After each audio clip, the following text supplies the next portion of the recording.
Hi there, I'm Susan, long arming enthusiast.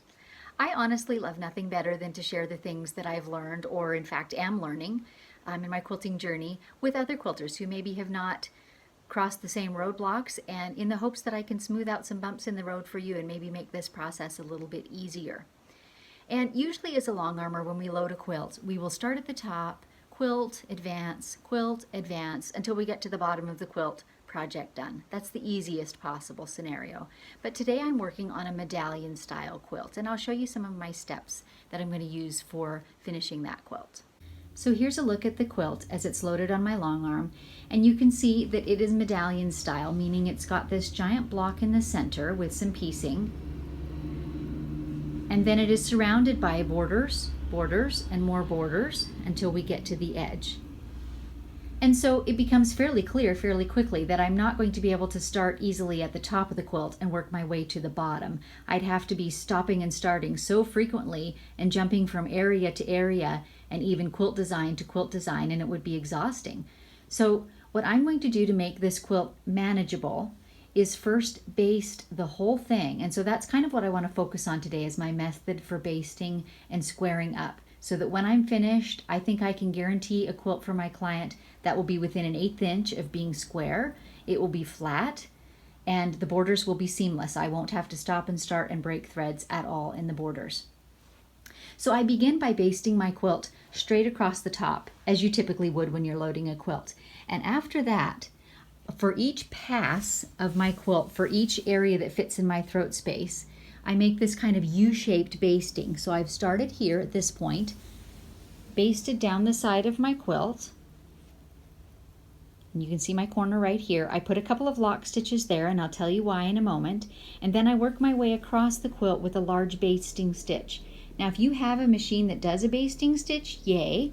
I don't, so I just literally go one stitch at a time, stitch, stitch, stitch, and they're about 3/4 to 1 inch long, probably, all the way across the quilt. Hope you're not getting dizzy. We're getting there, we're getting there. All the way to the far side, and again I do a couple of lock stitches in the corner and go up until I meet my next, or my last completed U-shaped basting area. So that's one area, and now I've got this whole pass that is in the throat of my machine, which can't shift. I've got a basting line at the top, I've got a basting line at the bottom, and it can't shift. And now what I would do is just proceed, advance my quilt till there's another pass in the throat area, repeat that basting process until I come to the end. And I'm almost to the end of my quilt, you can see that here. So I'm gonna do one more little baste down there before I begin actually quilting. So once this is accomplished, I can now advance and rewind my quilt as often as I like on my rails, quilting whatever area I like with whatever thread color I'm currently working on, with the confidence that my quilt is not going to move or shift. So a couple other tips I'm going to add in here.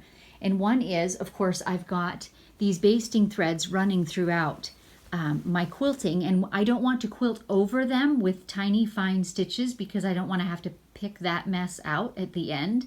So when I'm working on an area, for example, here's a good one.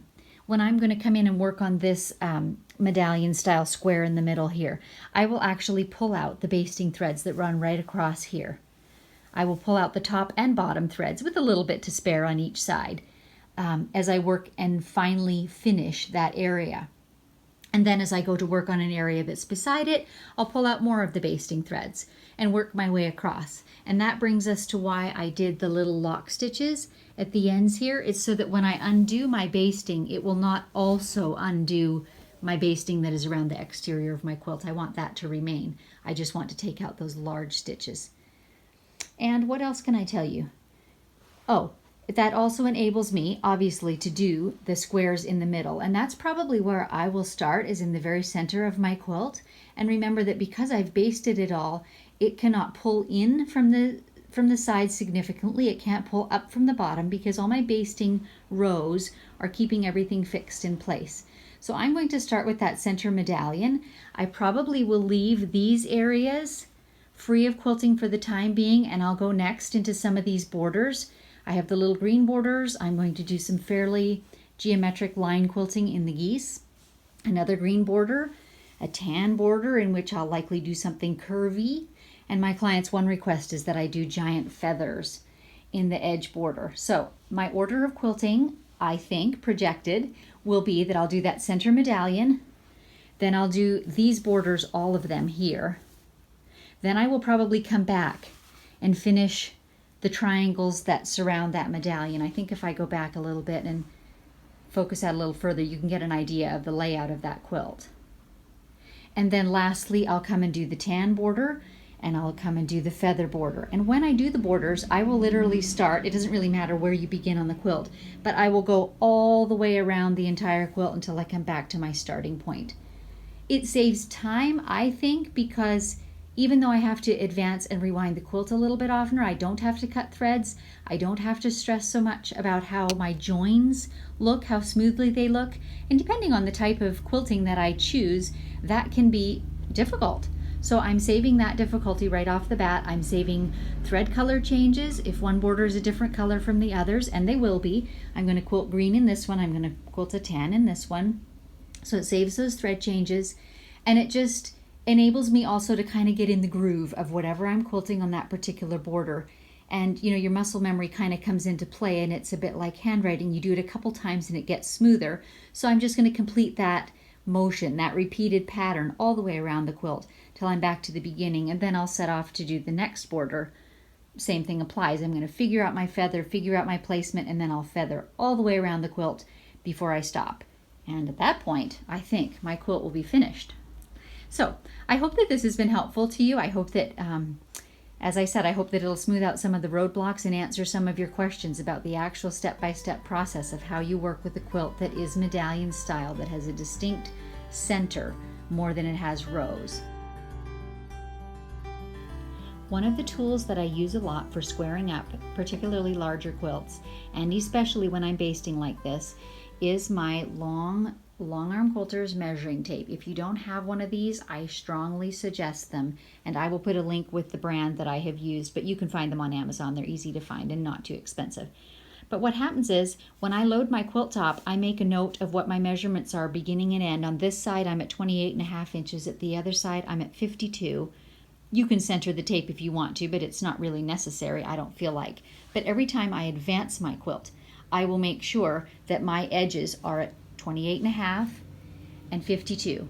And that's how I can be sure that my quilt is exactly the same width at the bottom as it is at the top. And when I basted my quilt at the top, I had my horizontal channel lock on, so I'm absolutely sure that is straight and a 90-degree angle with the sides. I'll do the same thing when I'm basting across my bottom edge. I'll put my channel lock on as well. And I know when I'm finished, my quilt will be within an 1/8 inch of square, and I hope my client will be super happy with that. More quilting tutorials and lots of pictures of this project and many others can be found on my website, stitchedbysusan.com.